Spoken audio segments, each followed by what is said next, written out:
Então, para mim é uma grande honra mesmo estar aqui, tá? Poder falar um pouco, então, como eu falei para vocês, dessa minha trajetória na corrida de rua, né? Eu foquei na maratona, né? Então, existem, né, dentro da corrida de rua, aquelas corridas mais curtas, de 5, 10 quilômetros, né? E também a gente separa ali para aquelas corridas de 21 quilômetros, 42, que é a meia maratona e a maratona. Então, todo o treinamento, toda a alimentação, tudo é diferenciado, né, para quem corre 5 e 10 km, né, digamos assim, porque a gente procura mais velocidade e já quando a gente fala em endurance, né, prova com maior tempo ali, né, correndo, que é 21 e 42, a gente procura mais resistência. Eu criei um projeto em abril de 2024, né? Então esse projeto ele é bem recente, né? Porque eu comecei a correr mesmo, a me dedicar à corrida há pouco tempo, tá? Então, eu sou atleta desde janeiro de 2023, então a gente percebe que é muito pouco tempo, né? Para uma corrida de rua, atleta de corrida de rua é pouco tempo. Mas é atleta de alta performance, e aí a gente vai discutir o que é alta performance, né?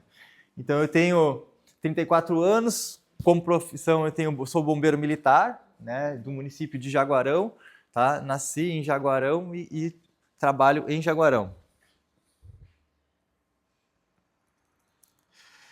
Então, para ter o desempenho que eu tenho hoje, tem todo um histórico, né, na corrida, um histórico como atleta, como praticante de educação física, né? Então, entre a minha infância e a adolescência, eu pratiquei alguns esportes, como futebol, fiz muita capoeira, então meus pais se preocupavam, né, com... Eu era uma pessoa muito elétrica, né, então se preocupavam em colocar atividades para mim, né, então me colocaram numa escolinha de futebol, me colocaram na capoeira, e aí conforme a adolescência vinha aparecendo na da parte escolar, eu comecei a jogar basquete, né, e entrou o skate também, né, como esporte na minha vida. Então, o skate ele entrou desde os 14 anos, tá? Desde os 14 anos eu pratico o skate e da adolescência até a fase adulta eu segui com a capoeira por um bom tempo, mas o skate manteve desde os 14 anos até os 32 anos, né? Então, até agora há pouco eu andei de skate, tá? E o skate, ele foi o que me construiu, assim, me deu muita base como pessoa, tá? Por quê? O skate, ele ensina a gente a não desistir, a persistir numa manobra, persistir, persistir, persistir até acertar. Isso é uma das essências do skate. Outra questão é a amizade, né? A questão de ajudar, né, o colega ali e não pensar em disputa.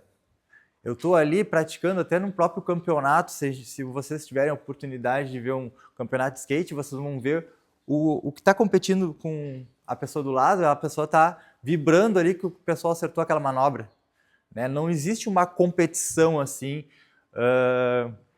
A competição seria quem consegue fazer a sua performance naquele momento. Então a questão da amizade ali é muito interessante. O skate tem um preconceito muito grande. Quando a gente fala em skate, a gente pensa em vandalismo, pensa em droga, pensa em aquilo. Isso não é skate, tá? Isso são pessoas que têm uma índole diferente. Agora, o skate em si, ele é muito interessante como um esporte. E foi o que me criou como base. Se hoje eu persisto ali quando está difícil, é porque atrás eu tive um histórico, tanto mental como físico, né? De não desistir, porque um dia eu vou acertar. Então é bem interessante. E, e eu tive várias competições de skate e me saí muito bem. Só que como o preconceito é muito forte, né, nessa questão do skate, eu nunca divulguei tanto o skate, porque como eu sou militar, as pessoas, como o preconceito é forte, existe essa diferença, né? Então eu acabei separando bastante, nunca divulguei assim ao público essa minha fase de atleta, né, como skatista, né? Mas até que eu andava direitinho. Inclusive eu vinha aos finais de semana, para poder ensinar, quando assim que construíram essa pista aqui de skate, e ensinar os menores a andar de skate, ali, interagir, em explicar, em coisas. Então é bem interessante essa comunicação que eu tive com a cidade de Arroio Grande muito tempo atrás. É bem interessante. Bom, partimos para a história. Então, 2010 a 2016, eu servi o Exército Brasileiro, tá? Eu só saí em 2016 porque eu passei no concurso, né, de bombeiro militar. Em 2014 foi a prova e fui chamado em 2016. Então, eu saí e fui direto para o Corpo de Bombeiros. E como a gente está falando de instituições militares, existe a corrida, ela tem como um estado físico, né, como condição física ali para poder trabalhar. O militarismo tem isso, né? A gente tem os TAF, né, o teste de aptidão física, os TFM, né, o treinamento físico militar. Isso faz parte da rotina do militar, tanto no Exército Brasileiro como também no Bombeiro Militar. E vocês perceberam que eu não falei em corrida antes, né? Então, minha infância, adolescência, eu não corria e não gostava de correr. Eu tinha pavor de correr. Porém, no Exército e nos bombeiros, eu sempre fui... Que aí tem a classificação, né? De acordo com o teste, lá o excelente, ruim, bom. E eu sempre era excelente, né? Eu conseguia desenvolver, só que eu não gostava de correr. Então, quando tinha o teste, eu fazia o teste e me dava bem, tá? Mas nunca gostei de correr. Em janeiro de 2023, eu sou guarda-vida também, além de bombeiro militar, eu sou guarda-vida, tá? Não é todo bombeiro que é guarda-vida, isso é interessante também falar. O bombeiro militar, tá? Aí tu faz o curso ali, passa no concurso, faz o curso. E o guarda-vida é uma especialização. Hoje, quem está lá nas guaritas, lá cuidando do pessoal nas praias, ele tem uma especialização. Então, ele tem que passar numa prova, ele faz todo um treinamento para poder estar ali. E eu estava lá em Capão da Canoa, tá, em 2023, com os colegas, né, reunidos, me convidaram, vamos fazer 5 km agora de noite? E eu, tá, vamos. E aí eu fui com eles, e eu correndo com eles 5 km ali de noite. E aí eu percebi que todo mundo estava bem ofegante, né? O pessoal estava olhando o relógio, ofegante, e eu estava mais tranquilo. Então eu percebi uma certa diferença na minha capacidade aeróbica para eles. E aí eu achei interessante, né? Aquela diferença. E aí eu decidi, né? Uns dias depois, me testar, fazer... Tá, e se eu fizer 5 km na máxima velocidade que eu consigo, quanto será que eu vou fazer? Aí eu fiz teste. Que tá aqui. Tá ali, o primeiro teste. 8 de janeiro de 2023, eu fiz um teste, corri 5 km e o pace médio deu 13,59 nesse primeiro teste. Né? Não sei se vocês têm essa noção de pace hoje, quem é que tem, sabe que é um pace bem difícil de chegar, né? Principalmente quem não corre, né? Então eu fiquei bastante surpreso, mostrava para os meus colegas, eles se apavoraram, eles, como assim? Tu nunca treinou corrida e fizesse isso? Eu achei interessante e isso me motivou, né? Eu digo, vou ficar tentando mais. Aí tinha uma prova, um mês depois, lá em Capão da Canoa, e aí eu me inscrevi para essa prova. Eu digo, tá, vou treinar até chegar essa prova e vou ver, né, o que vai acontecer. Vamos tentar. E aí eu fiz a prova. Lá em Capão da Canoa, um mês depois, né, ali ó, 11 de fevereiro, e eu consegui com um pace de 13,53, tá? Nessa prova. Peguei metade do percurso era na areia, de noite, com um buraco, vento de frente, bem difícil, mas eu cheguei assim, ó, já não me aguentava mais, realmente estava muito difícil. Mas eu fiquei surpreso, porque o resultado foi em 8º na geral, com esse pace aí, né, claro, naquela época, 8º na geral e em 1º na minha categoria. Eu, como assim? Aquilo não estava... Eu não estava conseguindo entender, né, o que estava acontecendo, né? Eu digo, olha, então eu levo jeito para isso, né? Então vamos tentar né? Vamos se dedicar ali, vamos treinar jeitinho para ver o que acontece. E aí eu comecei a pesquisar mais sobre a corrida de rua, pesquisar sobre alimentação, pesquisar sobre tênis, sobre roupa, né? Então aquilo ali me chamou bastante atenção. E aí uma semana depois dessa primeira prova, teve uma prova em Tramandaí, que era bem na época de carnaval. Então, claro, época de carnaval, então não é muita gente que correu, né? Mas o que ainda é interessante, que 7 dias depois daquela primeira prova, eu fiz a prova e fui campeão dos 5 km na praia de Tramandaí, né? Com um pace de 3:44. Foi só percurso de areia. E aquilo ali me brilhou o olho, assim, já subi no pódio, já, né, troféu. Eu digo, meu Deus, que é isso, cara? Que legal, cara, que sensação ótima, né? De passar aquele esforço lá e realmente conseguir chegar nesse, né, no lugar mais alto do pódio, né? Então, para mim, foi muito bom, né? Foi muito legal. Deixa eu ver mais alguma coisa aqui. Aqui tem mais uma coisinha. Tá, então eu tô na Pro Elite, né? Então 6 meses depois, então eu fiquei pesquisando e peguei planilhas da internet, né? Prontas, e durante 6 meses eu treinei com essas planilhas prontas, né? Então, pode perguntar. Só para não deixar, só para não passar, sim, sim. Perguntar na hora certa. Quando tu começou com esse Pace 4 aí, 3:44, qual era a tua rotina de atividade física? Assim, tu não praticava corrida, né? Não tinha outras atividades físicas, futebol, alguma coisa do tipo? Só o skate. Só o skate em si, o skate. E o skate cansa muito. A capacidade aeróbica para quem anda de skate fazendo força todo o tempo, é só o skate mesmo que eu praticava, assim. E nessa época eu já estava praticando natação, né? Quando chega perto do verão, a gente começa a treinar mais natação pela função de guarda-vida. Mas correr, não. Correr, eu nunca gostei de correr, então eu evitava correr. E então foi bem interessante. Aí 6 meses depois eu decidi procurar um profissional, tá? Para poder realmente me guiar, né? Para ter um melhor desempenho, né? E saber o que eu estou fazendo, se eu estou fazendo certo ou não, né? Para mim, porque corrida de rua é muito pessoal, né? Personalizado, né? Cada um é um indivíduo, cada um vai ter um treinamento, uma alimentação, um fortalecimento. E aí eu decidi fazer, então desde então eu estou na Pro Elite, tá? Que é a minha assessoria de corrida, ela é de Santa Maria. Hoje é online, tá? Porém a gente tem o contato ali de WhatsApp, então fica tudo mais fácil, né? Então o meu treinador é o Nestor, meu treinador de corrida.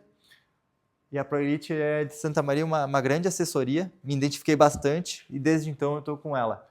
Atualmente eu corro 7 treinos na semana, sendo que é em 6 dias. Então tem um dia que eu descanso totalmente e tem um dia que eu faço 2 treinos no dia.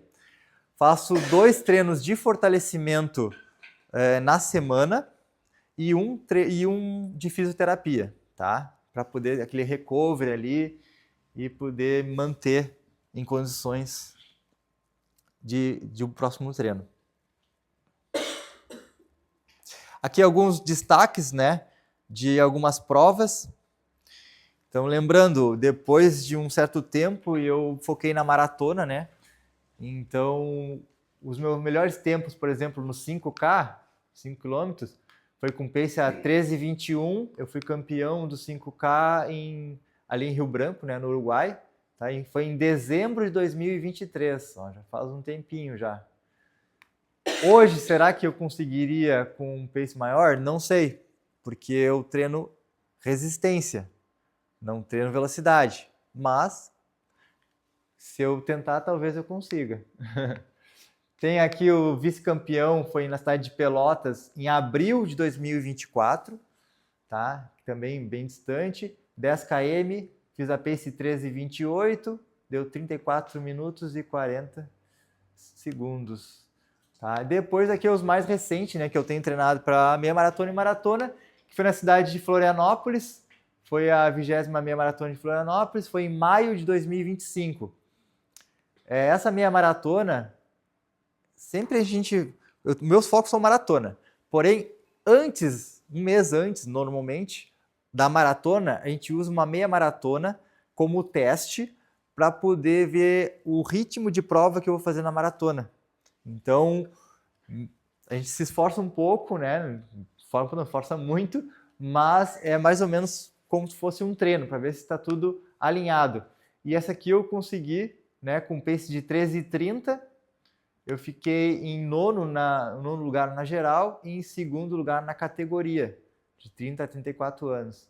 E esse que estava com um nível de competição muito forte mesmo. Os atletas estavam bem fortes. E a mais recente, né, que essa aqui é a maratona do Rio de Janeiro, fiquei em 41º lugar geral, contando com o pessoal da elite, então veio o queniano, veio o africano, se eu não me engano são 13 de elite, então 13 de elite estavam aqui na minha frente, e o restante sim era amador, igual a mim, né, eu fiquei em 7º na minha categoria, de 34 anos, deu uma distância, na realidade, lá deu 42 quilômetros, 800 e poucos metros no meu relógio. Então, porque uma maratona é difícil tu conseguir. A maratona é 42 quilômetros, 195 metros. Mas durante o percurso é difícil tu conseguir exatamente essa distância, porque existem curvas, tu vai ter que desviar de um pelotão. Então, isso é muito difícil. Acabou dando 42 e 800 metros, nessa aqui do Rio de Janeiro. E o tempo deu 2 horas e 40 minutos, o pace médio de 13:45 por minuto, né? Pace 13:45. E essa aqui foi minha segunda maratona. A minha primeira maratona foi em Porto Alegre. Eu fiquei com um pace de 13:53, deu 2 horas, 44 minutos e 55 segundos. E agora eu estou indo para a minha terceira maratona, já estreando num pelotão de elite. Né? Isso que eu vou explicar para vocês depois. Então, eu estou muito feliz, com tão pouco tempo eu consegui chegar nesse índice, né? de ter o índice para o pelotão de elite. Né? Então, estou bem feliz com isso e vai ser uma ótima experiência. Assim eu espero. Aqui são as minhas metas, né? Então, o meu sonho sempre foi viver do esporte, né?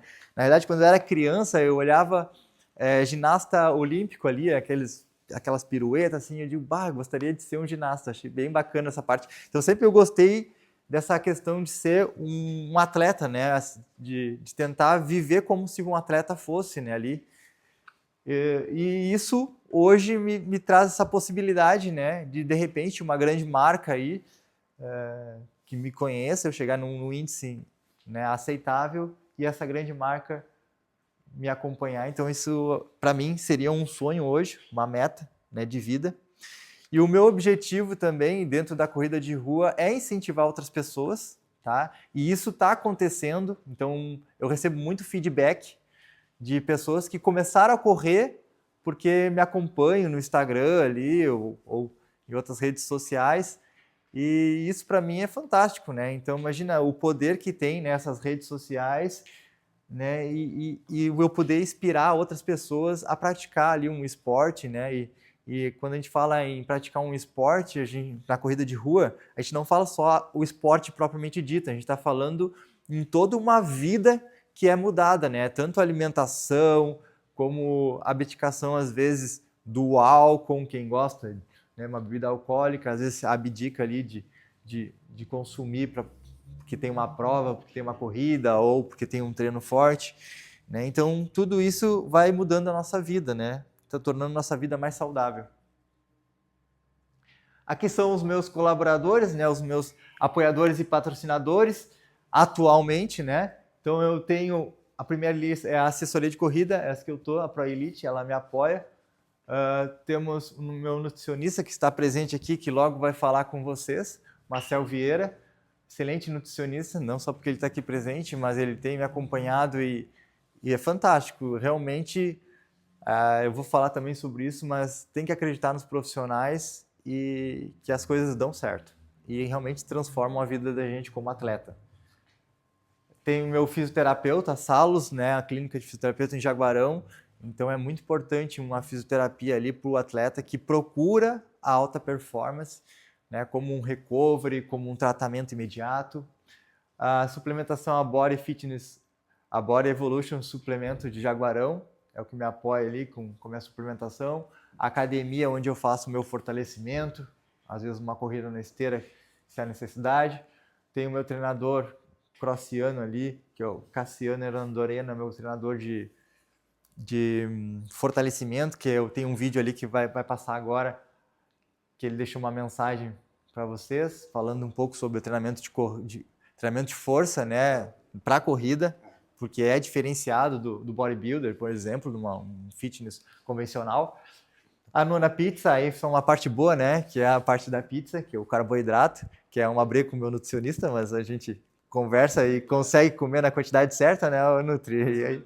E aí mas a gente conversa, dá tudo certo. Massa madre também, que é uma de panificação do Uruguai.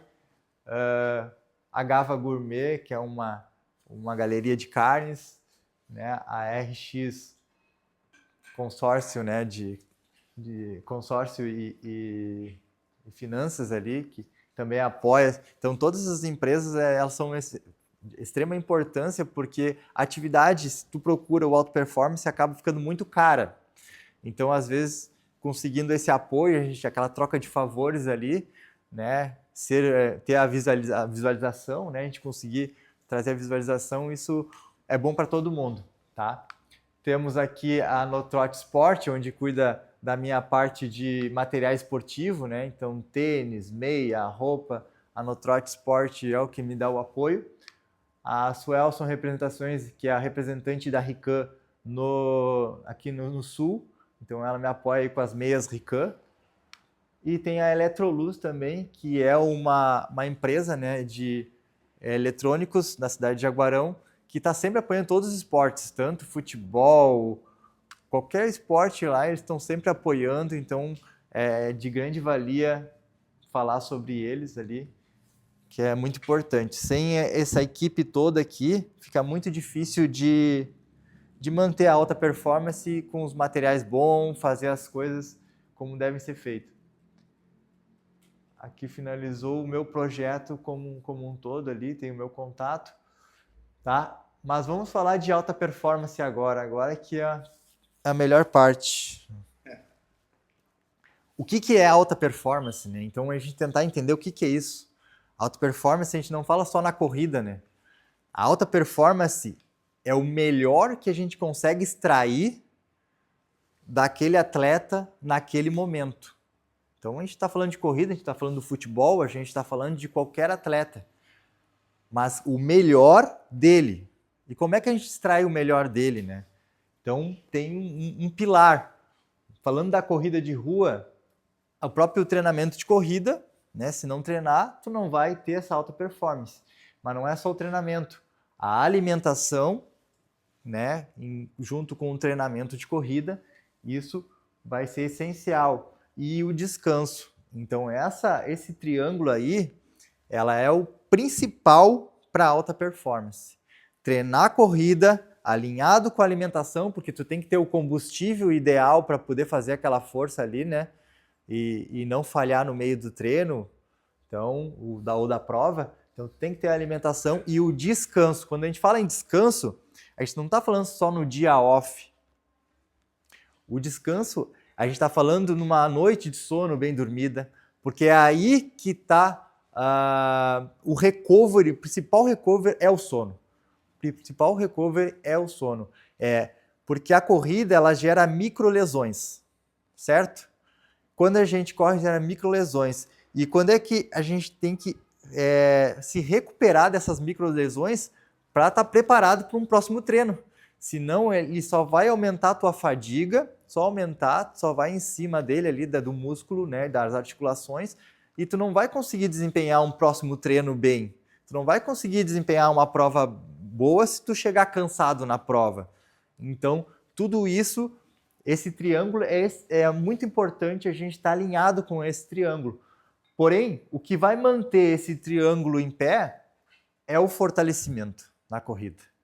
Fortalecimento é o que vai preparar os músculos. Quando a gente fala em fortalecimento na corrida, a gente fala num fortalecimento, num pensamento de prevenção de lesões, porque ele vai manter a tua musculatura mais forte, como também o fortalecimento ele vai te trazer uma biomecânica melhor na corrida, um pensamento neural ali alinhado com a tua biomecânica. Isso tudo é treinado no fortalecimento para a corrida. É um treinamento diferenciado, né? Como eu falei anteriormente para vocês, do bodybuilder. E a fisioterapia ela vem também como esse auxiliar para poder ter o recovery, né? Então, diversas vezes, eu faço uma vez por semana, porque eu chego lá e estou muito tenso. Então, existe a fáscia, né? Que é um tecido conjuntivo que ela cobre os músculos. E aí, quando gera uma certa microlesão, essa fáscia ela se contrai para proteger, certo? E deixa rígido, tem a questão da inflamação. Então, a fisioterapia, quando a gente fala em liberação miofacial, ela faz isso, ela tenta deixar essa fáscia mais relaxada novamente no lugar que ela deveria estar. Então, essa manutenção, né, faz com que num próximo treino, na próxima semana, tu consiga recuperar mais rápido. Então, eu sou muito fã da liberação miofacial nesse sentido. Eu sou fã mesmo, porque após uma liberação miofacial, no próximo treino é diferente. É diferente. Eu sinto a diferença nesse treino, porque ele fica realmente mais solto, a perna mais solta, realmente mais relaxado. Então, eu sou muito fã da liberação miofacial. Mas a fisioterapia a gente tem que falar na questão preventiva também, né, de lesões.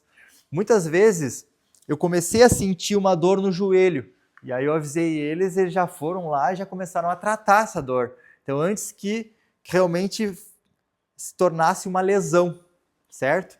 Então, a fisioterapia ela é bem importante nesse sentido, tanto preventivo como no tratamento de lesão.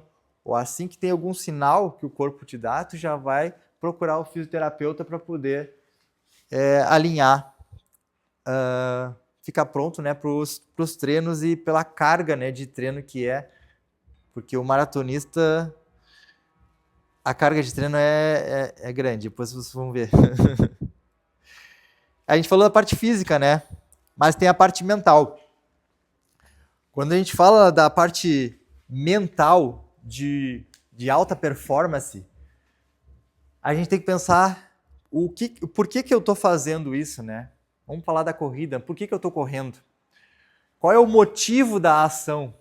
Tá? Qual é o objetivo? O que eu quero na corrida? Aonde eu quero chegar? Então, a gente pode se frustrar muito fácil, né? Se a gente colocar um objetivo muito difícil de alcançar. Então, normalmente, o que eu faço, eu coloco pequenos objetivos para poder, que são alcançáveis, só que ainda eu não alcancei, mas logo ali na frente eu vou conseguir. Então, por exemplo, eu corri a primeira maratona a 13,53 por quilômetro, a segunda maratona eu já pensei, cara, eu tenho que melhorar, de 13,53 para baixo, eu poderia estabelecer. Aí eu estabeleci 13,50, consegui 13,45, fiquei muito feliz, muito feliz. Eu já pensei o quê? Na segunda agora. Tá, e minha terceira, quando é que vai ser? Olha, agora a terceira vai ser dia 12 de outubro em Pelotas, tá? Que eu vou estrear no pelotão de elite e eu já estabeleci um pace de 13,40. Para mim é muito difícil isso, 13,40. Mas se eu conseguir só abaixo de 13,45, que foi do Rio de Janeiro, para mim já vai estar no auge. Então, essa é a minha ideia, estabelecer pequenos objetivos, pequenos objetivos para poder conseguir. E a consistência tem que pensar, quando tu está no mental, durante o treinamento, tem que estar sempre pensando na consistência. Pensar em ser consistente. Então tem que plantar todos os dias para poder realmente colher lá os frutos lá na frente. Então é consistência, não pode falhar um dia, né? Tem que ser consistente. Tanto no treino, consistente na alimentação, tem que ser consistente. E essa consistência, ela tem que ter a excelência. Então, eu vou treinar todos os dias. Tá, vou treinar 13 dias. Mas como eu vou treinar todos os dias? Vou treinar de qualquer jeito? Vou fazer...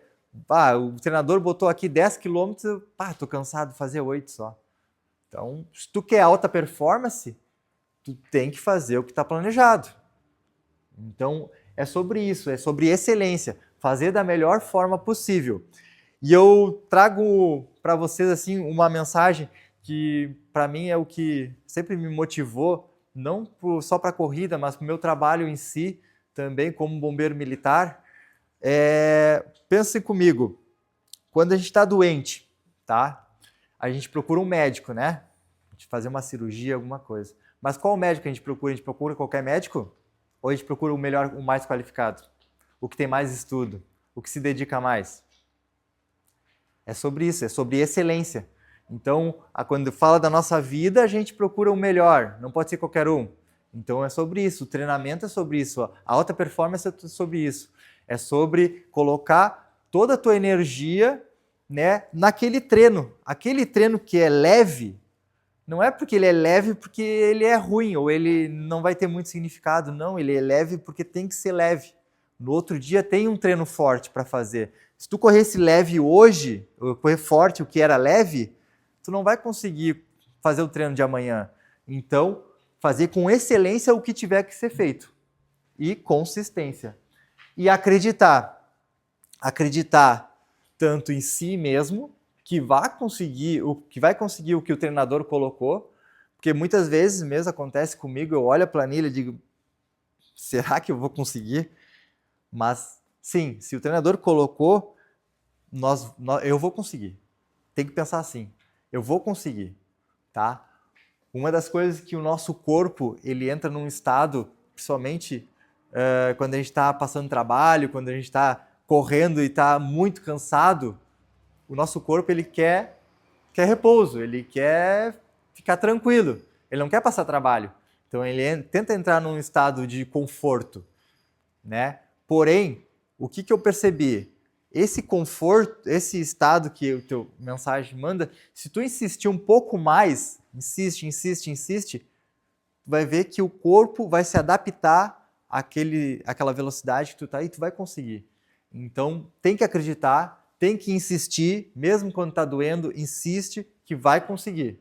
Tá? Isso é bem interessante. E eu botei acreditar na parte mental, não só acreditar em si, como eu falei agora, mas acreditar nos profissionais que estão falando ali para ti, por exemplo, ali o treinador de corrida, por exemplo, a própria nutrição. Se ele botou lá 200 gramas de carboidrato no almoço, come 200 gramas de arroz. Se ele colocou lá, é para comer. Entendeu? É para fazer o que tem que ser feito. Não, 200 gramas não é, botou 200, eu vou comer 250, vou comer 150. Não, é fazer o que tem que ser feito conforme o profissional, né, colocou ali. Então, acreditar mesmo nos profissionais que vai dar tudo certo.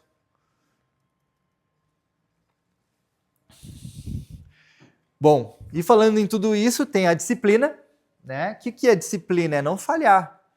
Tá? Não pode falhar em nenhum momento, porque pequenas falhas vão gerar uma grande falha e isso vai interferir na alta performance.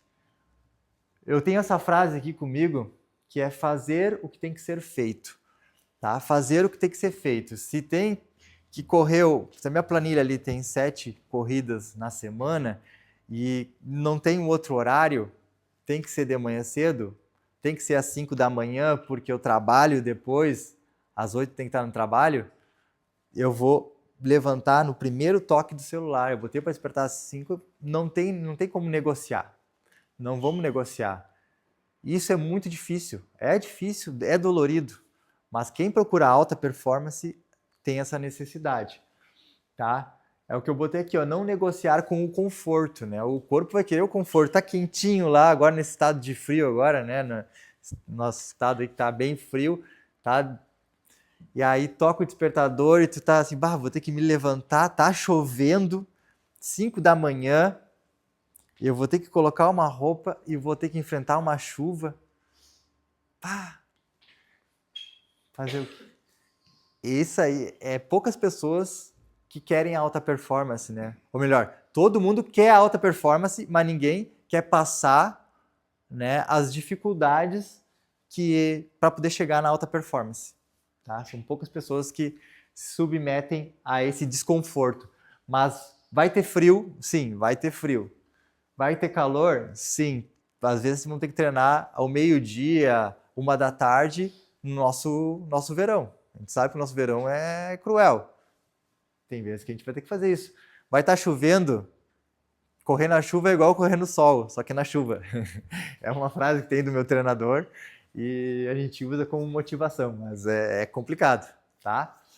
Alimentação. Tem muitas vezes que a gente vai ter que ter essa abdicação, né? De ter uma festa, uma confraternização e tu não vai poder consumir aquela alimentação do jeito que tu gostaria de consumir, né? Porque tu sabe que tu vai ter um treino lá depois, no outro dia, por exemplo, e essa alimentação que tu consumiu pode ter uma dificuldade gástrica ali, né? No meio do treino, ou algo assim. Então, existe muita abdicação em quem procura alta performance, tá? E não é fácil mesmo estar nessa pele, mas o pós é muito bom, né? Depois que a gente levanta lá o troféu no lugar mais alto do pódio, isso aí tudo vem a nosso pensamento, dizer, olha o quanto eu construí, né? Mas é isso aí. Então aquela frase tradicional do Cortella, né? Faça o teu melhor na condição que você tem, enquanto você não tem condições melhores para fazer melhor ainda. Eu gosto muito dessa frase, tá? Porque em tudo eu sempre gosto de fazer da melhor forma possível.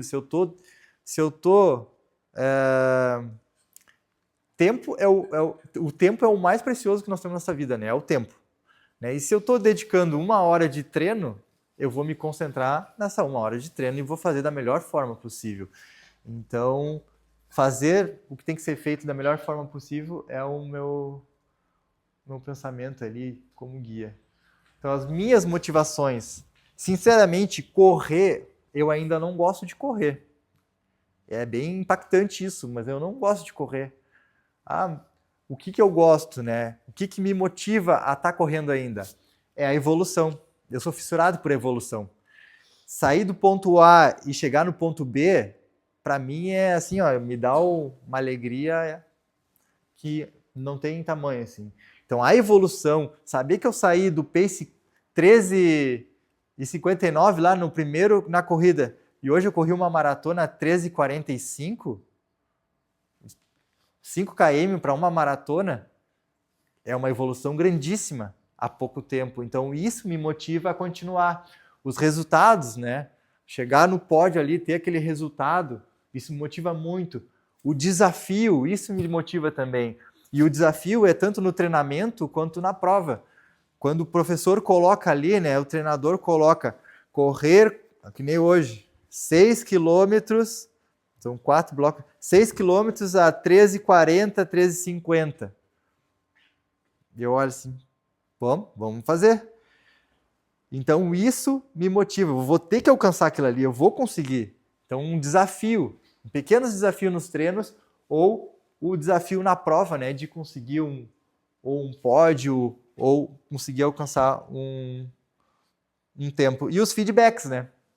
Como eu falei para vocês, eu recebo diversas mensagens e isso me motiva bastante. Então mensagens bem bacanas, tanto mensagens às vezes perguntando alguma coisa, tirando alguma dúvida, como mensagens mesmo agradecendo por, né, que começou a correr por minha causa ali, vendo meus vídeos e algo assim. Então isso é bem bacana, isso me motiva muito, os feedbacks.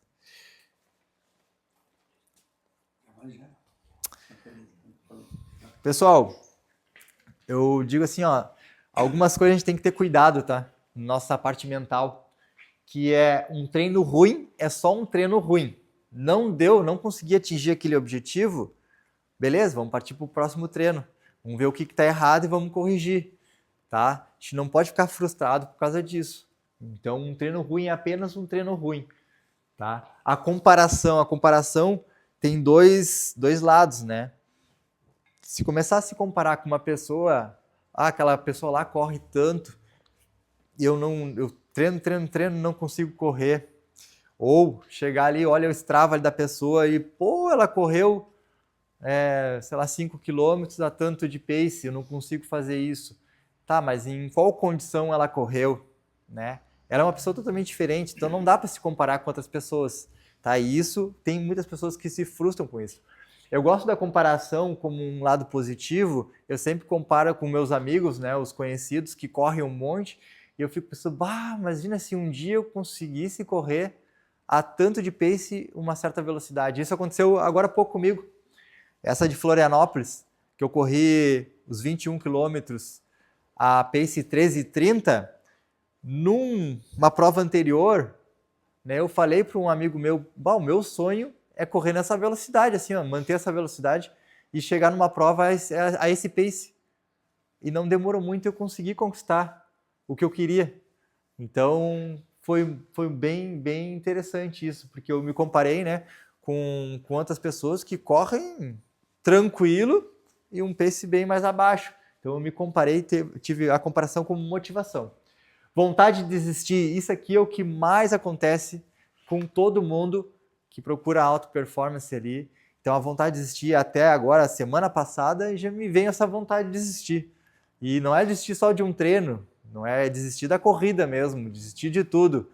Porque é muito sacrifício. É muito sacrifício, são muitos dias de treinamento.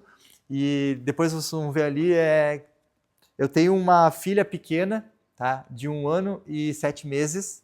Então, quem tem criança pequena em casa sabe como é que é a rotina de uma criança pequena.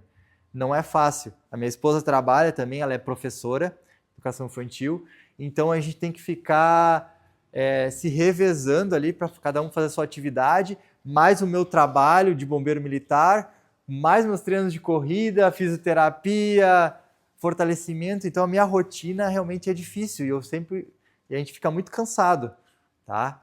Porém, a gente sabe que tem um propósito lá na frente, então a gente sabe que tem que ser feito isso, tá? E aí a vontade de desistir aparece, né? E aí a gente vai treinando, e aí a gente percebe que que a gente não está evoluindo tanto, né? Que a gente não está evoluindo, está estagnado ou está correndo menos. E dentro da corrida de rua, nós temos picos e vales. O que é o picos e vales? Picos e vales, assim, ó, a evolução na corrida, ela não é linear, assim, ó, não é, eu tô correndo hoje, com o meu primeiro ano, comecei a correr, agora só tenho a crescer, tô fazendo tudo certo, só tenho a crescer, tô fazendo tudo certo. Não, a corrida é assim, ó, tu cresce, daqui a pouco tu entra num vale, aí tu vai no pico, depois tu vai no vale, vai no pico e vai no vale, e tu tem que entender que fase tu tá ali, e não ter paciência e acreditar no processo, que vai sair ali daquele vale ali, vai vir a evolução. E dentro de uma maratona a gente tem períodos, né? Tem o período de base, tem um período específico e tem o período de prova. Então pode estar num período muito cansado, com um treinamento excessivo e realmente exige bastante. Então tem que entender que existem picos e vales, tá? Então tem que ter bastante paciência e fazer as coisas como deve ser feito. A evolução, o que a gente faz a gente evoluir, né, bastante na corrida? A dificuldade desejáveis. O que são dificuldades desejáveis? São aquela subida que tem, né? Eu ia correr aqui no planinho, tem uma subida. Não vou correr essa subida aqui. Aí chega na hora da prova, tem uma subida, e aí o pace que era para manter ali a 4, tu vai a 7, quase caminhando, ou para de. Então, isso é muito complicado. Então, tem que enfrentar as dificuldades desejáveis durante os treinamentos. Isso é muito importante, tá? A chuva, o vento de frente, são tudo dificuldades desejáveis, que tem que enfrentar essas dificuldades, porque na hora da prova vai ter essas dificuldades. A estrada de chão, não vai ser tudo maravilha. Na hora da prova, que é a corrida de rua, marcou a data ali, vai ter a corrida de rua, só não tem a prova se tiver um temporal, nem os cones param, aí não vai ter prova. Mas se não está chovendo, normalmente tem prova. Se tiver vento, normalmente tem prova. Então, enfrentar essas dificuldades desejáveis no treinamento é muito importante.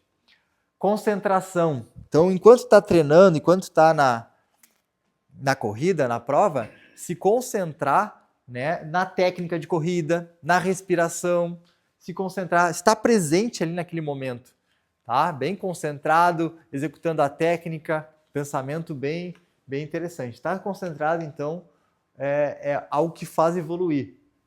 Economia de energia, então, tu fazer uma boa técnica de corrida, vai ter uma economia de energia, e a corrida é isso, né? É tu fazer o mesmo esforço, né? Quando tu evolui, tu faz o mesmo esforço e tu consegue correr mais veloz com o mesmo esforço. Quando tu faz a economia de energia, né? Usa uma técnica correta. Então, a economia de energia é algo essencial. O estado de flow é um estado que a gente se encontra em... Tem corredores que nunca entraram no estado de flow, tá? Eu já entrei algumas vezes no estado de flow, às vezes é curto período, às vezes é muito período. É um estado de relaxamento que a gente está durante a corrida, está concentrado, está com a técnica bem encaixada, e quando tu está uma velocidade bem forte, e quando tu percebeu, tu já correu uma longa distância numa velocidade bem forte e tu nem percebeu que tu cansou tanto, tu entrou no estado de flow, de relaxamento. E isso é o que todos os corredores procuram durante uma prova, principalmente, né? Esse estado de flow. Então é bem interessante. Estratégias mentais, então, tem várias frases que a gente utiliza, e a que eu mais utilizo é: o sofrimento é passageiro, mas o resultado é para sempre. Então, olhar lá o troféu lá em casa, então sempre eu foco lá no troféu lá. Eu gosto, antes de uma competição, passar ali para a parte dos troféus ali, né? E olhar ali, imaginar. Essa última que eu fui agora, eu fui em Novo Hamburgo, fui campeão da prova em Novo Hamburgo, 21 quilômetros, e cheguei lá, eu olhei o pórtico e disse assim: pô, nunca fui campeão de uma prova de 21. E aí eu olhei assim, seria muito interessante se eu conseguisse. E aí eu foquei naquilo, antes da prova. E aí eu foquei, e durante a prova eu estava pensando só nisso. O sofrimento é passageiro, mas aquela conquista lá, o resultado vai ser para sempre. Depois eu vou deixar na minha estante lá, vai ser para sempre. Isso me ajudou bastante a fazer força, a ganhar, a ter performance.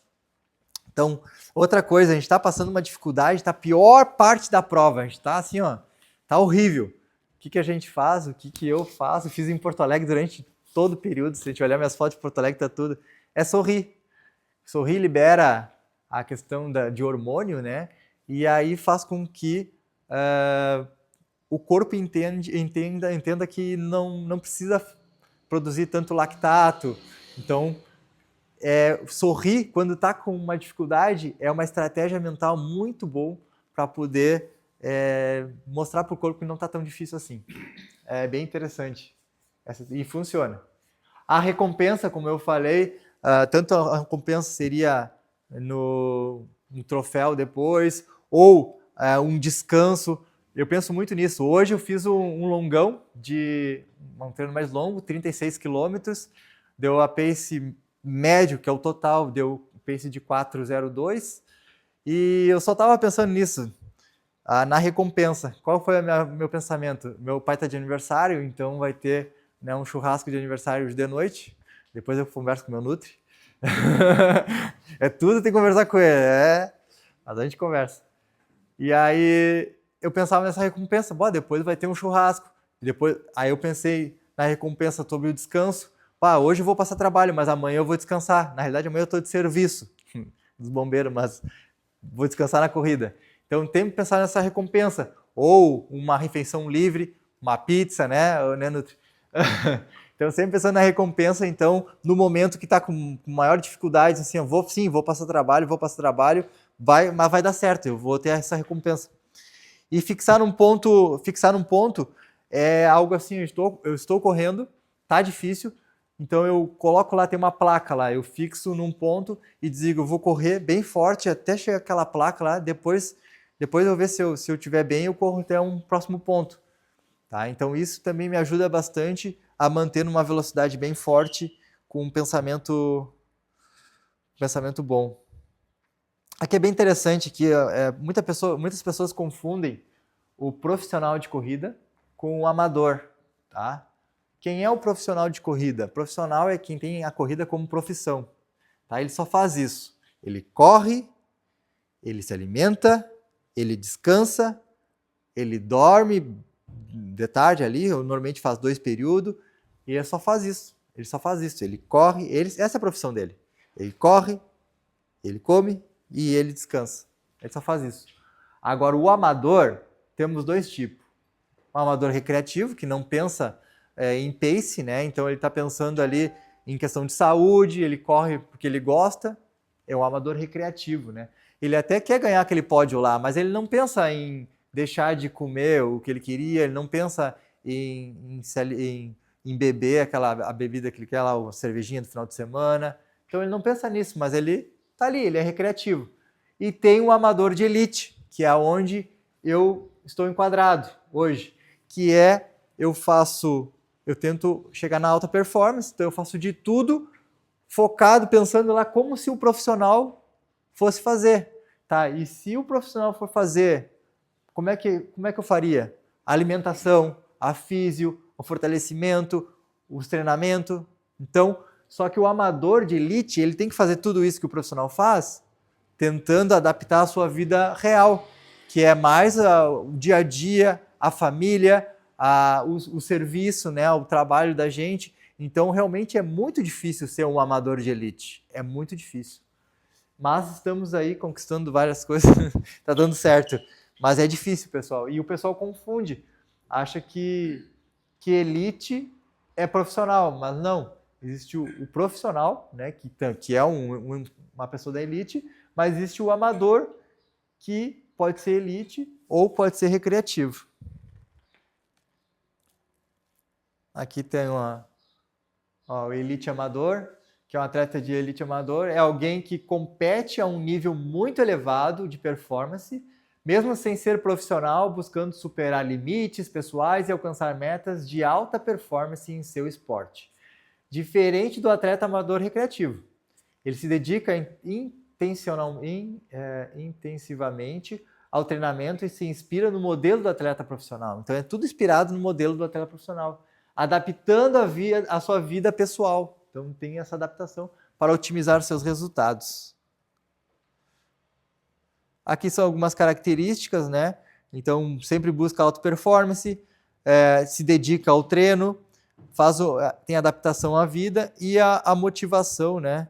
Que é muitas vezes a paixão pelo esporte ou outras motivações, né? Cada um com a sua. Aqui eu trouxe para vocês, né, a questão da elite, né, na prova. Então, como é que eu consigo competir na elite? Como é que hoje eu vou competir na elite, né? Por que eu vou competir? Aqui eu trouxe um exemplo da 41ª Maratona de Porto Alegre, que vai ser o ano que vem, dia 31 de maio. Inclusive, eu já estou inscrito nessa prova, mas não estou no pelotão de elite dessa prova, de maio de 2026, né? Então aqui a gente percebe que para participar, a gente tem que ter resultados anteriores de maratonas, né? Por exemplo, para participar da maratona no pelotão de elite, com um índice, aqui por exemplo, de 2 horas e 24 ou abaixo. Tá? Eu tenho 2 horas 40 minutos, 35 segundos. Então eu não consigo entrar no pelotão de elite da Maratona de Porto Alegre. Tá? Esse é o masculino. Aí o feminino, 2 horas e 57. Tá? Aí tem meia maratona, então quem quer entrar na meia maratona, na parte de elite, e tem os 10 km. Isso de Porto Alegre. Aqui do Rio de Janeiro. Aí no Rio de Janeiro tem duas. Esse aqui é o regulamento, né? Então tem o Elite A e o Elite B. O Elite A é 2 horas e 15 minutos. 2 horas e 15 minutos. Então quando a gente fala, por exemplo, Rio de Janeiro, a gente está falando. Rio de Janeiro, Porto Alegre, a gente está falando das grandes maratonas, né? Então vem africano, etíope, vem esse pessoal desse país aí que corre muito. E o Elite B é 2 horas e 20, ou abaixo, né? De 2 horas e 20. Então tem que comprovar em provas anteriores. E aqui a Maratona de Pelotas, Aqui eu vou participar. E por que eu vou participar? Porque o índice é até 2 horas e 50, tá?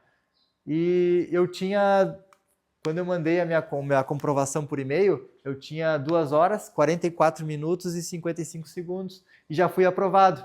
Aí depois eu fui para o Rio de Janeiro e hoje eu tenho 2 horas e 40 minutos. Então, mesmo assim, eu eu poderia ser aprovado, né? Então, por isso que eu vou correr, vou estrear no pelotão de elite da maratona. Isso aqui eu trouxe, na verdade foi quinta-feira, tá? Aí, ó, essa semana. E aqui eu quero mostrar para vocês que, para mim, 97 tinha sido o maior pico de volume da maratona até então. Porém, hoje completou 102 essa semana, e semana que vem é o pico dos treinos de corridas da semana, então eu vou chegar a mais de 105, mais ou menos. É o quanto eu corro na semana, 105 km. Aqui é o meu treino de corrida, ele é feito por um aplicativo chamado Sysrun, então ele vem assim, ó, segunda-feira, ele vem todo, aí tu clica aqui, ele abre todo o treinamento, ó, 50 minutos leve, terça-feira, quarta, quinta aqui tá o dia off, só que eu tenho que adaptar porque eu sou bombeiro, então um dia que eu tô de serviço eu boto como off, no caso seria amanhã. Sexta-feira, sábado, 2 treinos no sábado e no domingo. Bom, esse aqui é o Nestor, é o meu treinador de corrida, e ele vai passar aqui para vocês todo o período os treinamentos para maratona, tá? Tanto do período de base, o que eu fiz de treinamento até chegar aqui até chegar no dia da prova, né? Olá pessoal, tudo bem? Eu sou o Nestor, sou graduado em Educação Física pela Universidade Federal de Santa Maria, já sou treinador de atletismo, já atuo aí com atletismo há mais de 10 anos, comecei lá na minha graduação, sou treinador da Pro Elite e também treinador do Anderson, e hoje eu quero passar para vocês como é que é um ciclo de treinamento para maratona. O Anderson está se preparando para a Maratona de Pelotas, e aí eu quero mostrar para vocês como que funciona este ciclo de treinamento, o que vocês precisam prestar atenção, quais são os pontos importantes para isso. Então, vamos lá, vou passar aqui, ó. Como vocês podem ver, essa aqui é a planilha do Anderson, e a gente começa a preparação para os 42 km, começou lá depois da Maratona do Rio. Então ele fez a Maratona do Rio, ele teve esse resultado excelente aqui, ó, de 2 horas e 40. Não tá aparecendo aqui, ó, agora sim. 2 horas e 40, então foi um resultado ótimo. O que acontece? Sempre quando meus atletas fazem uma maratona, eu gosto de dar uma semana de descanso depois da maratona. Por quê? Porque ela é muito exigente, então é uma sobrecarga muito grande física nos músculos, nos tendões, pela alta intensidade que a corrida exige. Ela também tem uma sobrecarga mental muito grande, porque tu passa 2 horas e 40, e tem gente que passa mais, tem gente que passa menos, mas todo mundo é mais de 2 horas focado ali numa tarefa, e além da tarefa em si, daquele dia específico, tem toda a preparação da maratona que costuma ser muito exigente. A gente sempre fala que correr uma maratona é fácil, o difícil é treinar para essa maratona. Então, esse é o primeiro ponto, tá? Que a gente tem que prestar atenção. Toda essa semana de descanso. Depois, como a gente pode ver, 2 semanas depois, nós introduzimos 4 corridas na semana, sendo todas essas corridas leves, é claro, para o Anderson. Então, ó, primeiro dia aqui, vocês podem ver, são 45 minutos de uma corrida leve, depois mais 45 minutos de uma corrida leve, mais 45 leve, e aí 1 hora de uma corrida leve. Então, essa volta, essas primeiras 2 semanas, tem uma regra prática que a gente costuma usar no treinamento, que é: nós precisamos de 1 dia de recuperação para cada milha corrida na prova. Então, uma maratona são 26 milhas, a gente precisaria de mais ou menos 26 dias para estar totalmente recuperado do estresse de uma maratona. Então, a primeira semana totalmente off, depois a gente voltou com alguns treinos mais leves, mais tranquilos, só para que ele fosse retomando, mas sem colocar nada de intensidade. Aí, a gente já passa para o mês de julho, onde na outra semana nós já temos 6 treinos. A gente tinha conversado com o Anderson que a gente ia fazer 7 treinos semanais de corrida para a preparação de Pelotas. Então, a partir da terceira semana, nós já colocamos os 3 treinos, tá? Sempre com um dia de descanso. Normalmente, esse dia de descanso, ele pode ser em qualquer dia da semana. Ah, precisa ser no domingo? Não necessariamente, porque o planejamento a gente planeja em ciclos de 7 semanas, porque é mais fácil para as pessoas se organizarem. Mas, muitas vezes, ter uma folga no meio da semana é melhor, porque no final de semana tem mais tempo, então consegue encaixar bem os treinos. Então, a gente estipulou que a folga do Anderson ia ser na quinta. Novamente, essa semana, ó, corrida leve. Aqui, ó, a gente começou com um trabalho de 8 segundos na subida só para trabalhar um pouco mais de velocidade pura com o Anderson. Aqui, ó, mais rodagens leves, aqui com pequenas inserções de velocidade, tiros de 100 metros, mais aqui, ó, começando a introduzir um pouquinho de qualidade em Z3 e 1h30 já nos longos. Então percebam, toda essa primeira fase, a gente chama de fase de base, que é o quê? Construção da base, como se fosse uma casa. E o que é a base para um maratonista? É aeróbico, é volume de treino. Então a gente começa com intensidades mais leves para colocar tempo sob os pés. É uma expressão que eu gosto muito, que é aumentar o tempo que o Anderson está correndo. E a partir disso, a gente faz com essas corridas mais leves e mais tranquilas, onde é que não força tanto assim a parte cardiovascular, não força tanto assim os músculos, nem os tendões. Então a gente vai criando essa base, vai dando tempo sobre os pés, os músculos vão se adaptando, a gente vai tendo toda uma adaptação mitocondrial, onde a gente aumenta esse número de mitocôndrias, aumenta a capilarização no sangue, enfim, é toda uma série de processos que vai acontecendo. E aí, aqui também, esses tiros de intensidade. Por que a gente faz esses tiros de intensidade? Justamente para que a gente consiga trabalhar o oposto. Então, eu sei que a maratona a gente passa muito mais tempo correndo e a base de resistência tem que ser bem maior, mas eu gosto sempre de colocar pequenos trechos de velocidade máxima ou contatos maiores com a velocidade, porque isso vai ser útil pra gente. Então, esse treino de subida, ele ajuda a melhorar a potência, melhorar a mecânica de corrida, melhorar a forma como ele pisa em contato com o solo, e é toda uma série de mecânicas que vai melhorando. Então, passando essa semana, na outra, aí sim, fomos para 7 treinos semanais. Primeiro treino, corrida leve, aqui, ainda com os tiros em subidas. Nessa parte aqui, em conjunto com o treinador de força do Anderson, a gente estava fazendo, justamente, deixando ele trabalhar mais força, então eu não estava exigindo tanto dos treinos de corrida dele, para que ele pudesse construir uma boa base de força. Aí, ó, tiros na intensidade, aqui uma corrida leve, ó, o primeiro dia com 2 turnos. E a segunda parte, começando já a inserir um pouquinho mais de qualidade. Então, vocês percebam aqui que é um fartlek de 10, 2 por 1. Ou seja, 2 minutos na intensidade de meia maratona, 1 minuto numa corrida leve. Começando a colocar um pouco mais de qualidade no treino do Anderson, com intervalos. Vocês vão ver que esse intervalo aqui ele tá bem grande pro tempo que o Anderson tá correndo. Enfim, a gente vai aumentando. Quinta, descanso após os 2 dias aqui. Leve mais algumas acelerações. Aqui, novamente, um fartlek progressivo, onde aqui a gente vai aumentando a velocidade ao longo do treino. E aí também mais 1h45 de corrida leve. A gente ainda está no período de base. Novamente, a próxima semana, leve, mesma estrutura. Basicamente os mesmos treinos, aqui a gente aumentou um pouquinho mais as intensidades e aí mudamos o dia de 2 turnos, porque durante a semana ficava ruim pro Anderson. Então a gente conversou, no final de semana ficava melhor. Adicionamos o treino com 2 turnos no final de semana e aqui, mais uma vez, 1h45 de rodagem, tá? E eu acho que tinha um pouquinho mais, 2 horas de rodagem, com 15 minutos no final, um pouco mais fortes. Então já mudou um pouco mais a estrutura do treinamento, vão percebendo isso. Novamente, aqui, ó, ele tinha uma prova de 10K para fazer, que estimulei ele a fazer essa prova, pra gente ter uma meta também, de saber como é que tava o 10K dele. Aí, ó, como é que é a semana de prova? A gente ainda manteve aqui a parte dos treinos em subidas, que eles não são tão exigentes. Fez um pequeno trabalho de ritmo, então, ó, 6 de 1 km, pra quê? Para que ele chegasse mais ou menos com o ritmo das pernas, sabendo qual o ritmo que ele ia correr a prova. Depois, uma corrida progressiva, descanso, e aqui, antes da prova, somente umas corridas leves. Ele fez os 10K, correu super bem. Aqui a gente pode ver que ele correu para 34 minutos, deu 9.500, deu um pouquinho menos, mas deu 13.38 de pace. E aí depois ele rodou mais 40 minutinhos leve após a prova. Ainda a gente estava no período de base. Aí agora, a gente chegando agosto, a gente já começa a entrar num período um pouco mais específico, onde é que ainda tem os treinos leves, eles são a base, não tem. Por quê?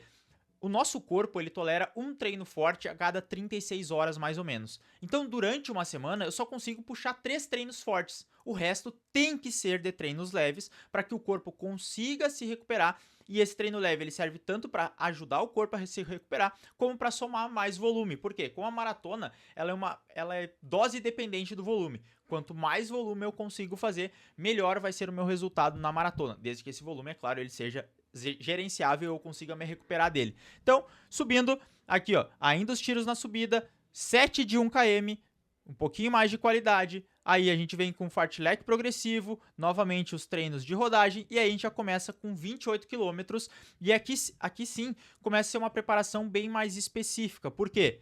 A gente começa a inserir o ritmo que vai ser o ritmo de maratona do Anderson, então entre 3,40 e 3,50. A gente está trabalhando esse ritmo, então aqui começa um fartlek 3 de 5 vezes nesse ritmo por 1 km de descanso. E aí, mais o aquecimento e o desaquecimento. Então aqui a gente começa um trabalho bem mais específico em cima dos longos. Por quê? Porque é isso que vai formar a base. Aí, novamente, a gente parte para outra semana aqui, mais uma semana, onde é que a gente começa com tiros de 1000, percebam. Vai subindo um tiro de 1000 por semana.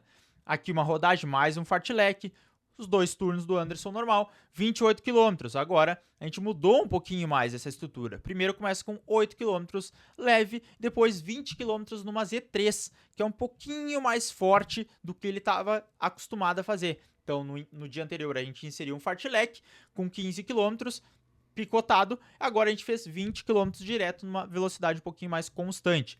E aí, vamos novamente para um outro treino, para a próxima semana. Rodagem leve, tiros em subida eles permanecem aqui porque para a gente sempre ter esse contato com a velocidade e melhorar a potência.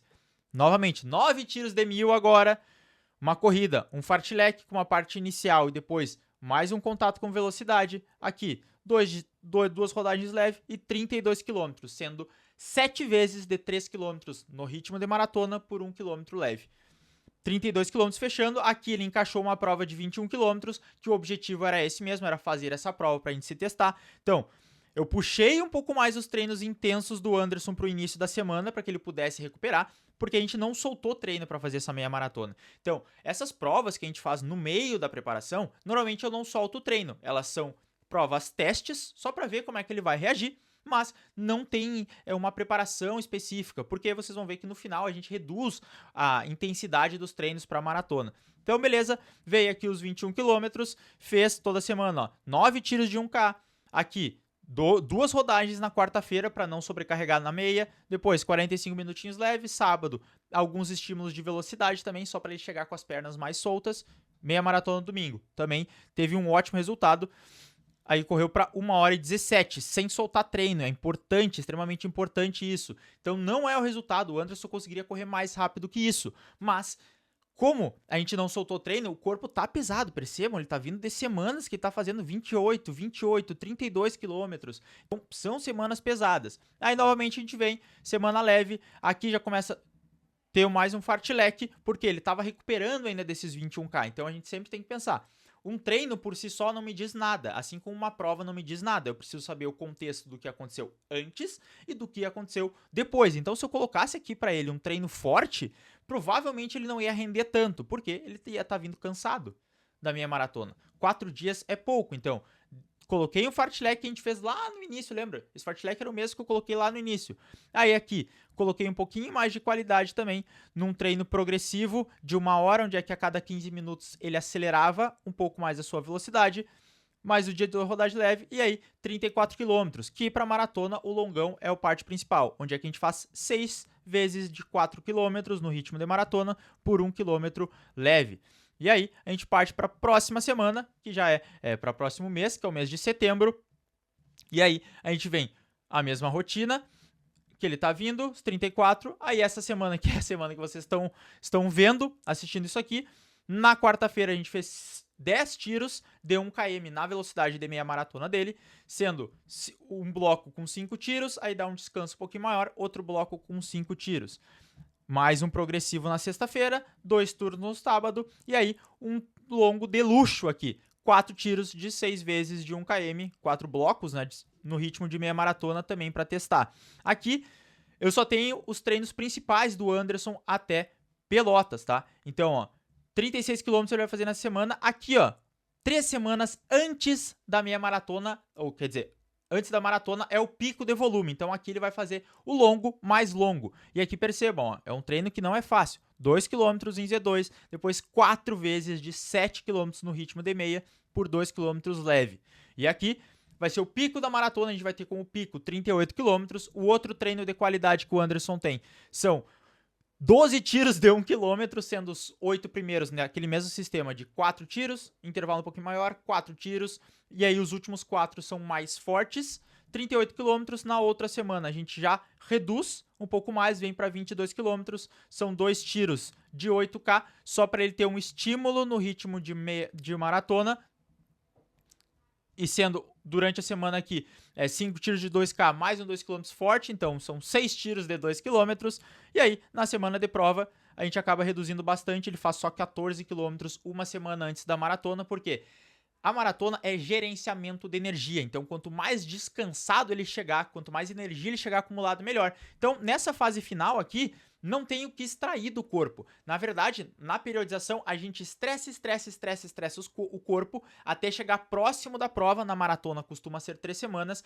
E aí a gente tira o volume para que todo esse estresse acumulado ele saia e o meu condicionamento que estava sendo suprimido por aquela carga de treinos, ele consiga aparecer. E aí a gente vai ver o resultado lá do Anderson, que eu tenho certeza que ele vai fazer um resultado muito bom lá na Maratona de Pelotas no dia 12 de outubro. Então, basicamente, assim que funciona a preparação para uma maratona do Anderson, que é um atleta de elite que treina 7 vezes na semana. E no futuro, é claro, a gente vai buscar aumentar ainda mais essa quantidade de treinos, só que sempre quando a gente pensa em inserir mais treinos na semana, e eu falo isso porque a maratona, como eu já falei, ela é dose dependente do volume, então é necessário volumes cada vez maiores. Atletas profissionais, atletas olímpicos, chegam a rodar 300 km na semana.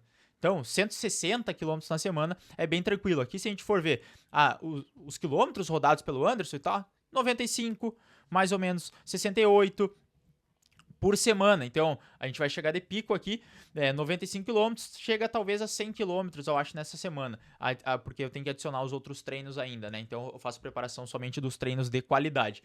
E aí, então, para vocês entenderem como funciona. Se ficar qualquer dúvida depois também é só mandar aí, que o Anderson tem o meu contato, pode passar para vocês. Um forte abraço e valeu! Como vocês puderam perceber, né, então é um excelente profissional, né, então por isso que desde que eu achei ele, eu não quis procurar outro profissional, porque realmente ele é muito bom. Aqui eu vou falar agora a parte da alimentação. Na realidade, só vou mostrar o aplicativo que a gente utiliza, né, com o meu nutricionista, o Jetbox. Então, como é que ele vem, né? Ele vem ali, ó, toda a refeição durante o dia, né? Então, ali, as refeições 8 da manhã, às 10 da manhã, almoço, né, ao meio-dia, depois às 3 da tarde, um lanche às 18 e depois jantar às 22. Mais ou menos assim nesse aplicativo, a gente vai acompanhando ali no aplicativo, tem toda a questão, né, de qual é a quantidade, né, de cada item ali, tá? Agora eu vou convidar então o nosso nutricionista, que não é só nutricionista, agora ele vai se apresentar, né, ele é profissional de educação física, Marcel Vieira. Desde então já agradeço já por ter aceitado o convite e estar aqui para falar um pouco. Obrigado. Bom, muito prazer, eu sou Marcel Vieira, nutricionista e personal trainer, atendo em Jaguarão, e comecei essa parceria com o Anderson em fevereiro desse ano.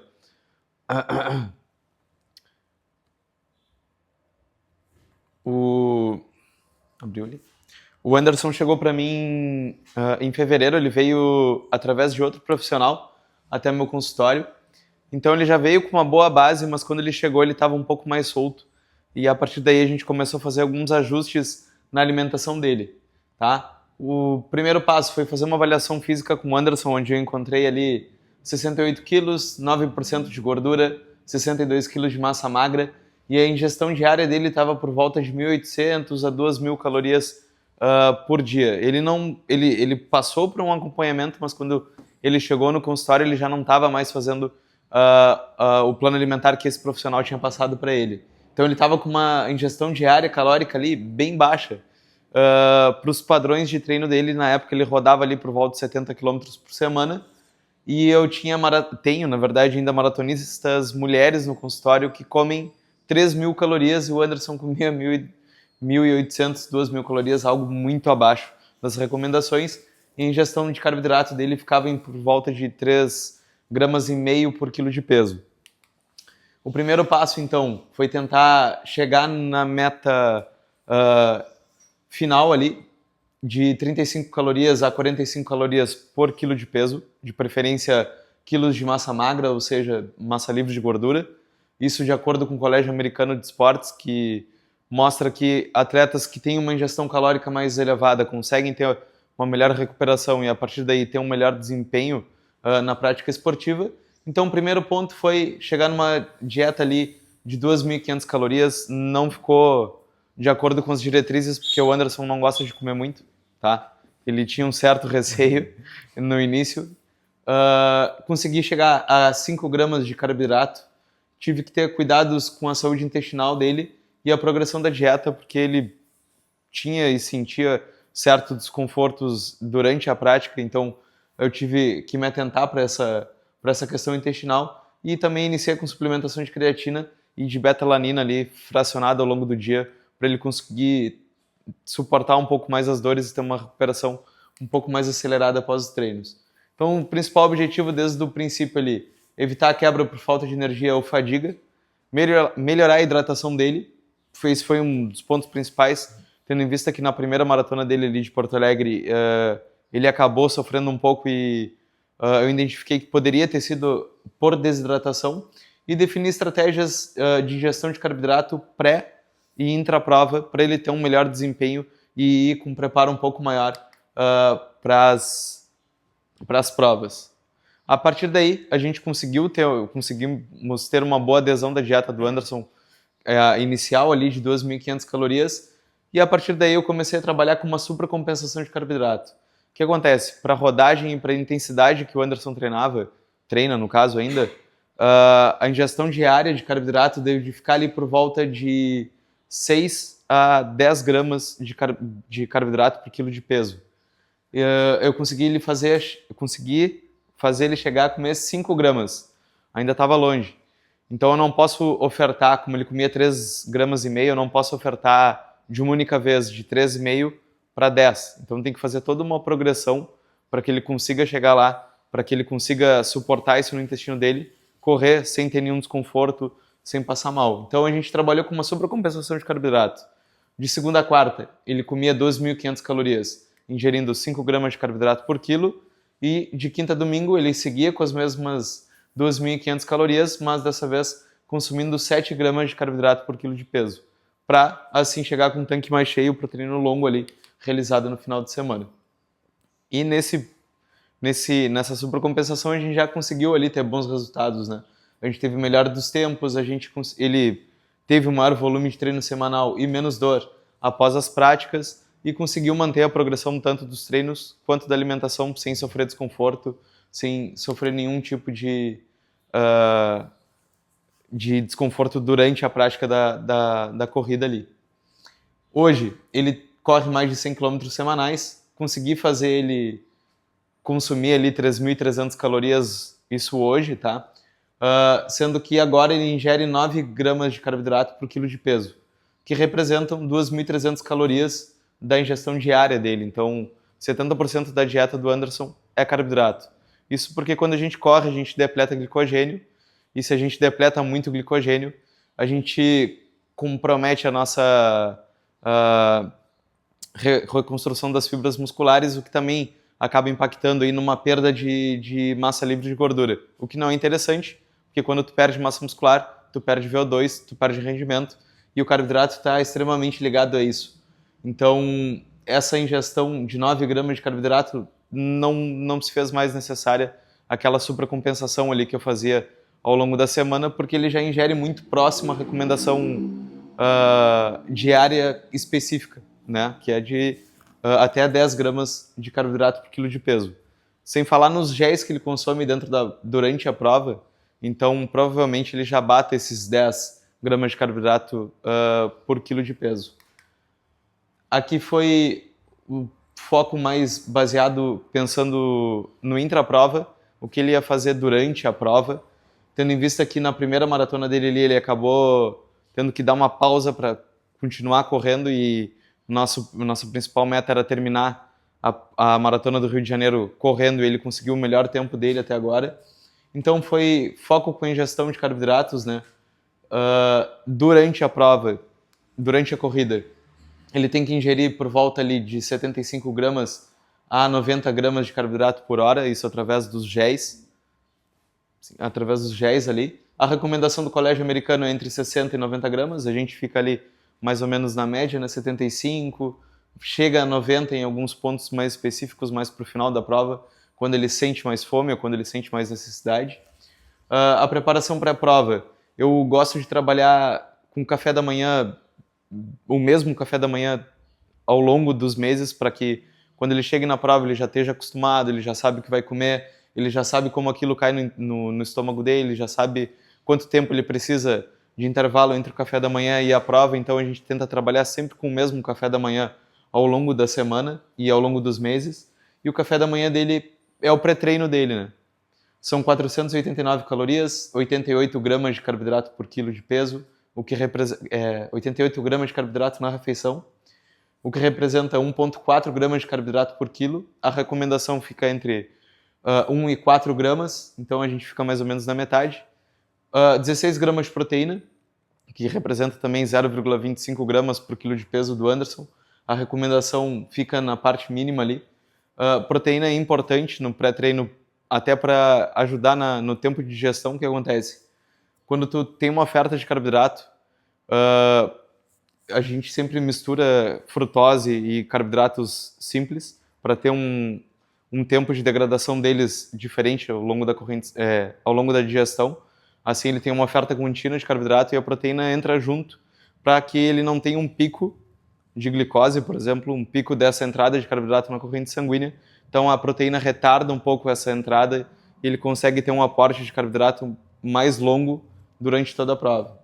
E 400 ml de água junto com o café da manhã, porque já entra como hidratação pré-prova. A recomendação a recomendação pré-treino fica entre 5 e 10 ml por quilo de peso. Para o Anderson, 5 ml por quilo de peso, dá 400 ml de água ali, 1-2 horas antes da prova, ele já inicia bem hidratado. A partir daí, a gente tem que trabalhar com estratégia de hidratação. Sendo que foi isso o principal motivo de quebra dele no finalzinho da primeira maratona. Ele não suplementou com sódio, dessa vez a gente teve uma suplementação de sódio junto com os géis. Então, quando durante a compra ali dos géis que ele ia fazer para utilizar na prova, a gente escolheu os que tinham sódio junto na composição e a gente tentou bater a recomendação ali entre 700 a 1.200 miligramas por hora e ele ficou com 600 miligramas por hora ali, mais alguns isotônicos que ele ia tomar e ficou dentro das recomendações evitando a desidratação. Cafeína. A gente usa também, alguns géis já vêm com cafeína e a gente deixa eles sempre ali para os kms finais, ali 10 kms finais, um pouco mais, né? 15 kms finais, para que ele tenha um bom aporte de cafeína para dar um up de novo e ele se sentir bem até o final da prova. Consumo de água eu deixo de forma livre porque o Anderson não gosta muito de levar camelback durante a corrida ou cinto com água, então ele acaba usando os pontos de hidratação e a gente combina que a cada ponto de hidratação ele tem de se hidratar, mas sempre frisando que ele perde mais de 2 quilos por treino, né? Então ele inicia o treino ali com 73 quilos e se pesa depois ele está com 70, 69, então é importante ele levar isso em consideração e tentar tomar o máximo de água possível dentro da prova, tá? E as lições do projeto com o Anderson, que pequenos ajustes são importantes e isso tem que ser progressivo. Como eu falei, o Anderson chegou comendo 3 gramas de carboidrato por quilo de peso e agora ele come 9. E isso não poderia acontecer de uma hora para outra, porque senão o intestino dele não ia suportar, ele não ia conseguir manter isso e ia vomitar ou, infelizmente, ter uma diarreia durante a prática. Nutrição e treino caminham juntos, ao mesmo tempo que o volume de treino dele foi subindo. O volume alimentar dele foi subindo ao ponto dele chegar a essas 3.300 calorias que ele come hoje. Como o treinador dele de fortalecimento trabalha na mesma academia onde eu tenho meu consultório, a gente consegue ter essa conversa e consegue ter essa conversa com o Nestor também, que é o profissional que cuida da planilha de corrida dele. A gente conversou e durante esse período de base a gente tentou fazer com que o Anderson tivesse um pouco mais de ganho de massa magra, um pouco mais de hipertrofia, porque ele vinha perdendo massa magra continuamente ao longo dos treinos, tá?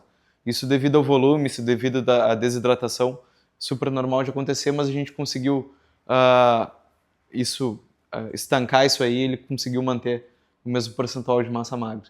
E mostrar que pequenos detalhes fazem grande impacto na performance. O Anderson começou ali com pace de 4, né, no 5 km, conseguiu manter isso até uma maratona.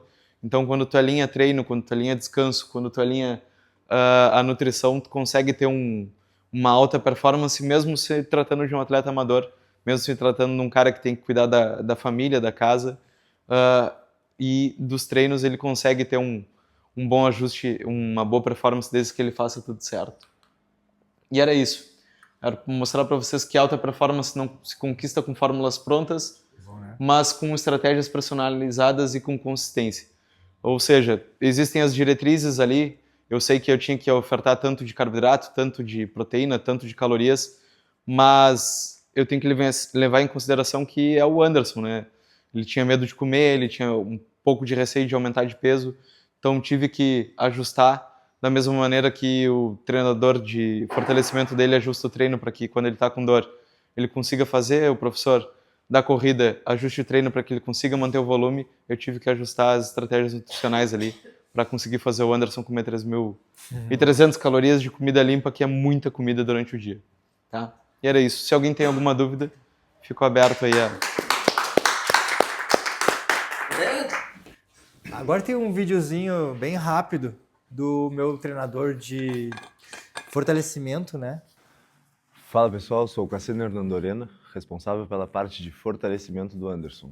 Convidou para falar com vocês aí sobre o projeto e sobre a nossa preparação física, mas infelizmente eu não pude estar presente, então a gente gravou esse vídeo aqui para conversar um pouquinho melhor para vocês e explicar o que a gente vem trabalhando nesses meses aí. Então, a primeira coisa que a gente tem que ter em mente é que o treino de um maratonista, né, nunca pode ser semelhante a um treino de um bodybuilder ou um atleta fitness convencional. Por quê? Porque ele tem uma demanda de treino muito alta, né, e o estresse, principalmente em Aquiles e joelho, são absurdamente grandes. Então, a gente tem que cuidar para que o nosso treino não interfira na prática principal dele. Ou seja, ele é corredor, ele precisa correr. Então, a gente não pode fazer com que o treino de força interfira negativamente na corrida. Ou seja, se ele sair daqui fadigado e for fazer um treino intervalado, com certeza a propulsão dele não vai ser a mesma do que se ele estivesse bem descansado. Então, o nosso foco nesses últimos meses é melhorar a biomecânica da corrida dele, né? E melhorar a economia de energia quando ele corre e fazer com que ele ganhe força em cima disso, até porque ele não vinha fazendo um treino de força específico para isso, né? Então, a gente optou por sempre, no primeiro momento, que ele tinha uma prova bem seguida, a gente optou por fazer ganho motor, fazer controle, gerar exercício de estabilidade. Então, sempre as nossas sessões a gente vai começar com uma boa liberação, uma pré-ativação e principalmente uma boa conversa. Por quê? Ali naquela conversa eu avalio como é que vem sendo a semana dele, a gente conversa sobre os treinos, ele me mostra toda a planilha da semana dele, a gente começa a organizar toda a nossa intensidade do treino a partir dessa boa conversa que a gente tem no começo. E aí, depois disso, a gente vem preparando, trabalhando bastante mobilidade, trabalhando as ativações, principalmente dos músculos estabilizadores, que envolvem quadril, joelho. Fizemos bastante isometrias, que é para essas isometrias fortalecer os tendões, até porque sempre os tendões têm que levar muito mais atenção do que os músculos, né? Esses músculos eles vão se recuperar, talvez no outro dia estejam prontos, esses tendões nem sempre, então a gente precisa sempre ter esse devido cuidado e equilíbrio entre essas coisas. E logo em seguida, na primeira etapa, a gente não trabalhou tanta força em si, força bruta. Por quê? Porque ele já estava muito em cima numa competição. Ele competiu, foi muito bem, e aí a gente começou esse novo ciclo, que é agora para a Maratona de Pelotas, e a gente conseguiu ter um tempo maior e trabalhar bastante força bruta mesmo, força máxima, agachamento, levantamento de terra, exercícios tradicionais, tá? E sempre combinado com exercícios de potência e de controle motor, que é para que ele não perca o que a gente já ganhou e continue evoluindo em cima disso. Agora, o nosso propósito é que a gente já passou pela etapa de força, né, o bloco de periodização de força, e agora, nessas últimas 4 semanas, o nosso principal objetivo é é conseguir preservar tudo que a gente já ganhou, tá? E continuar ganhando muita conexão neural, tá? Que é a comunicação que tem, né, entre o cérebro e os músculos e tendões e tudo mais, sem que a gente continue sem interferir nessa performance dele. Por quê? Porque agora, principalmente agora, o ciclo vai apertando, né, vai chegando mais próximo da competição, o volume e o estresse na corrida dele cada vez aumenta mais e a gente sempre tem que ter uma folguinha, tá, na nossa preparação, que é para que eles consigam suportar tudo isso e sempre o quê? Focado em que ele tenha performance, tá? Melhore a corrida dele, melhore a biomecânica, melhore o atrito, mas também longevidade nessa corrida, que o nosso principal foco é isso, é que ele continue correndo, que ele performe, mas que ele continue correndo por longos períodos de tempo sem que tenha interferência de lesões no meio do caminho. Claro que ninguém está livre, mas o nosso objetivo principal é sempre esse, seguir fortalecendo, melhorando a performance e tentando minimizar os riscos. E quando o Anderson veio me convidar, eu fazia horas que acompanhava ele já pelas redes sociais ali, porque é um atleta muito dedicado e fenomenal, então nós do ramo, como a gente está sempre apoiando o pessoal, e aí ele veio nos procurar aqui na MT, né, e aí consequentemente falou comigo, e a gente fechou essa parceria aí porque eu vejo muito propósito nele, muito foco, e acredito que seja um dos atletas aí mais dedicados que nós temos aí na nossa região, e com certeza vai conquistar grandes feitos aí. Valeu, pessoal. Tá, só para fechar, então, só agradecer, então, tá, o convite aí do professor e dizer que perdeu, né? o meu Instagram, então, é Pérez Bombeiro, né, se alguém ainda não me segue, tá? E agradecer de coração aí o Marcel por ter vindo. Recentemente ele fez uma cirurgia, né, e se propõe a vir aí para poder vai voltar, passar para você. Vai voltar, voltar, se Deus quiser. As escolas aí. Tá certo? Agradecer essa parceria. Acertar, né, Anderson? Cara, olha, sensacional. Vamos pegar. Excelente mesmo, assim, como é que se diz, o tamanho da fala de vocês, com muita propriedade, com muito conhecimento fisiológico, que é fundamental. Essa questão da nutrição, esse processo fisiológico de construção, ele é fantástico. Né? A reposição calórica, a questão por quilograma, o que preconiza o colégio americano, enfim, está tudo muito linkado com a fala do Nestor lá, né? Eles se comunicam, todos os profissionais. Lorena, com a tua fala, com o teu propósito da resiliência, da constância, né? Sim. Não desistir, de ser adaptador. Foi um momento para gigantesco conhecimento para nós. E de ontem, vocês vão voltar aqui, com um pouco mais... o pessoal tem que ouvir vocês. Agora... Tá, cara. Prazer. Obrigado, cara. Parabéns. Fechou. Tá, obrigado. Eu tô sem